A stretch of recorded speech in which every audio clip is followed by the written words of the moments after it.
I didn't pay much attention to the fatigue or tiredness because I'm 54-year-old woman and going through menopause, having a really busy life.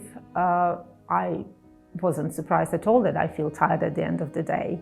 Just thought that's normal, that's perfectly understandable. And even if I mentioned that to friends, they would say, yeah, we all feel like that, we all feel tired.